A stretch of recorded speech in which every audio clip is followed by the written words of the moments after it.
হে সবার কি অবস্থা? আজকের ভিডিওতে আমি আপনাদের সাথে শেয়ার করব কিভাবে আপনি শ্রীমঙ্গল যাবেন, থাকবেন, খাবেন, ঘুরবেন। আমি আপনাদের সাথে কিছু টিপস শেয়ার করব যেগুলো আমি আমার শ্রীমঙ্গল অভিজ্ঞতা থেকে পাইছিলাম।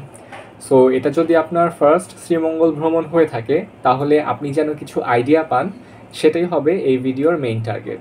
সো চলেন শুরু করি। শ্রীমঙ্গলে কিভাবে যাবেন? শ্রীমঙ্গলে আপনি বাই রোডে যেতে পারেন অথবা ট্রেনে করে যেতে পারেন। ম্যাক্সিমাম মানুষ ট্রেনে করেই যায়, আমিও ট্রেনে করে গেছিলাম। সো আমি ট্রেন জার্নিটা শেয়ার করব। আমি ঢাকা থেকে গেছিলাম। ঢাকা থেকে শ্রীমঙ্গলে টোটাল 4টা ট্রেন যায়। পারাবত এক্সপ্রেস, যেটা সকাল 6টা 30-এ ছাড়ে।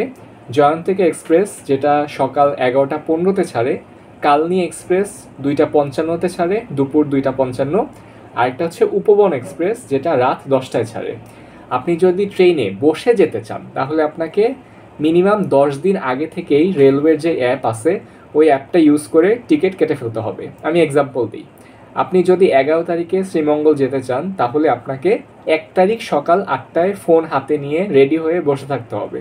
একসাথে আপনি 4টার বেশি টিকিট কাটতে পারবেন না। সো আপনাদের যদি মানুষ বেশি হয়ে থাকে তাইলে 2-3 জন মিলে ট্রাই করবেন।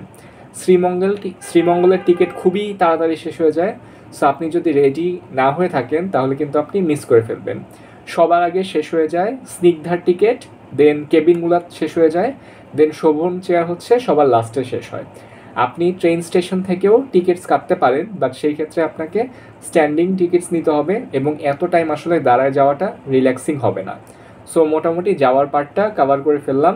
আমি ধরে নিলাম যে আপনি ট্রেনে করে সুন্দর মতো শ্রীলঙ্কা বলতেছি শ্রীমঙ্গলে পৌঁছে গেলেন। আমার মতে ট্রেন স্টেশনে আপনি নেমে আপনার প্রথম কাজ হবে খেয়ে নেওয়া। কারণ যতগুলা পপুলার খাওয়ার রেস্টুরেন্ট আছে সেগুলো কিন্তু সবগুলা স্টেশন থেকে নামার পরেই আপনি পেয়ে যাবেন। আমি কয়েকটা পপুলার নাম বলে দেই, যেমন কুটুমবাড়ি, শাহজালাল, রিজিক, পানসি, লন্ডন। আমরা যখন গেছিলাম তখন হচ্ছে পানসিটা কাজ চলতেছিল। আমি যতটুকু শুনছি সেটা হচ্ছে নেক্সট 1 তারিখ, 1 সেপ্টেম্বরে হচ্ছে ওটার ওপেনিং। সো আপনি যদি এই ভিডিওটা 1 সেপ্টেম্বরের পরে দেখে থাকেন তাইলে ডেফিনেটলি পানসি ট্রাই করতে পারেন। এগুলাই মোটামুটি সবাই যায়, সো আপনিও ঢুমে আসতে পারেন। সো খাওয়া তো হয়ে গেল, এখন আসি থাকার বেলায়। শ্রীমঙ্গলে অনেক হোটেল অ্যান্ড রিসোর্স আছে। গ্র্যান্ড সুলতান রিসোর্টটা যেখানে, তার অপোজিটে যে রোডটা আছে ওই রোডে হইতেছে অনেক রিসোর্স আছে। আপনারা বিভিন্ন ট্রাভেল গ্রুপসে যেই দেখেন যে রিসোর্টের সামনে প্রাইভেট সুইমিং পুল অ্যান্ড সামনে সুন্দর ভিউ, ওই রিসোর্টসগুলো কিন্তু মেইনলি ওই জায়গায় 90% রিসোর্টই হচ্ছে ওই রোডটাতে, গ্র্যান্ড সুলতানের অপোজিটে যে রোড ওই রোডটাতে। কিন্তু আপনি যদি শীতকাল ছাড়া অন্য টাইমে যান, মানে গরমকালে এখানে আসেন, তখন মাথায় রাখবেন এখানে কিন্তু ভালোই কারেন্ট যায়। সো ভিউ দেখতে এসে রিসোর্ট পিক করে রাতের বেলা গরমের কষ্টও পাইতে পারেন, এটা মাথায় রাখবেন। যেই রিসোর্টই পিক করেন না কেন তাদের জেনারেটর আছে নাকি, অ্যান্ড ওই জেনারেটর রাতে ঠিকমতো সব কাভার করে কিনা এগুলো আস্ক করে আসবেন। আমি একটা স্ক্রিপ্ট দেখে দেখে বলতেছি যাতে আপনাদের সময় নষ্ট না হয় এবং আমি কম টাইমের মধ্যে সব ইনফরমেশন দিতে পারি। এই জন্যে আমার চোখ উপরে, ক্যামেরা লেন্স নিচে, অ্যান্ড আমার স্ক্রিপ্টে হচ্ছে একটু স্ক্রল করে এখন নিচের দিকে যেতে হবে। কট্টু বসি ঝুমেরে আসতে পারেন। আচ্ছা ঠিক আছে।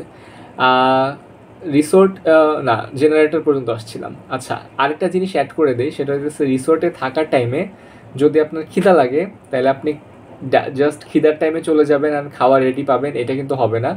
আপনি কি খাবেন ওইটা তাদেরকে আগে থেকেই ইনফর্ম করে রাখবেন যাতে পুরো প্রসেসটা ইজি হয়। আপনি শ্রীমঙ্গলে গেলেন, থাকলেন, কিন্তু একটু ঘুরবেন না, তা কি হয়? হয় না। শ্রীমঙ্গলে অনেক স্পটস আছে। সো আমি কয়েকটা পপুলার স্পটসের নাম বলে দিই।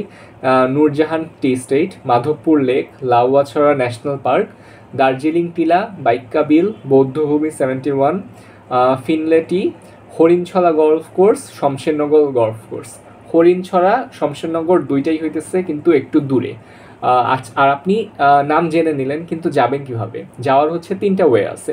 সেটা হইতেছে আপনার ডিপেন্ড করবে যে আপনার সাথে মানুষ কতজন, ওইটার উপর হচ্ছে ডিপেন্ড করে আপনি যে কোনো একটা ওয়ে চুজ করে নিতে পারেন। আপনারা যদি বড় গ্রুপ মিলে যান তাহলে চোখ বন্ধ করে একটা চাঁদের গাড়ি নিয়ে নেবেন।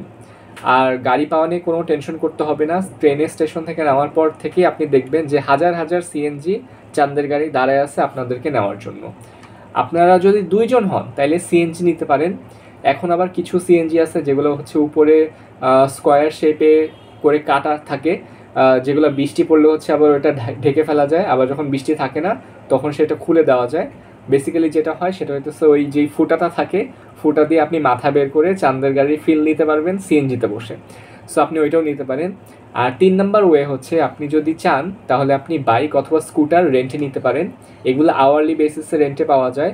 রেন্ট নেওয়ার জন্য তাদেরকে আপনার driving licence copy, NID copy দিতে হবে, এবং রেন্ট হচ্ছে পার আওয়ার 150 থেকে 200 টাকার মাঝে হয়ে থাকে। ঠিক আছে, আপনি ইজিলি হচ্ছে এগুলো রেন্ট করেও ঘুরতে পারেন। সো আপনি শ্রীমঙ্গলে আসলেন, থাকলেন, ঘুরলেন, খাইলেন, কিন্তু বাসায় যাওয়ার জন্য সময় তো কিছু নিয়ে যাওয়া উচিত, তাই না? সো ট্রেন স্টেশনে হচ্ছে একটা রোড আছে যেটার নাম হচ্ছে স্টেশন রোড। সেখানে পুরো রোডটা হচ্ছে ভর্তি অনেক চায়ের দোকান। সো ওই রোডে আপনি হাঁটবেন, আপনার যেই দোকান পছন্দ হয় সেই দোকান থেকে হচ্ছে চা কিনে নিতে পারেন। আমি ব্যাক করার টাইমে গুপ্ত টি হাউস থেকে চা নিয়েছিলাম। আমি এটা স্পন্সর্ড না, বাই দ্য ওয়ে। আপনি হচ্ছে আপনার যে কোনো পছন্দ দোকান থেকে নিতে পারেন। আমি রিভিউ দেখছি যে ওই দোকানটা বেশ পুরান, এবং সো ওইখান থেকে নিয়ে নিছি।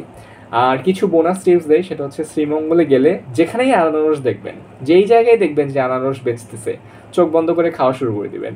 কারণ এত মজার আর মিষ্টি আনারস আপনি আর কোথাও পাবেন বলে আমার মনে হয় না। ট্রেনে যদি যান তাহলে ট্রাই করবেন যে টাইম মতো ট্রেনের স্টেশনে থাকার, কজ ট্রেনগুলো যদি একবার ছাড়ে, ট্রেনগুলো হচ্ছে একেবারে অন টাইমে ছাড়ে, ঠিক আছে?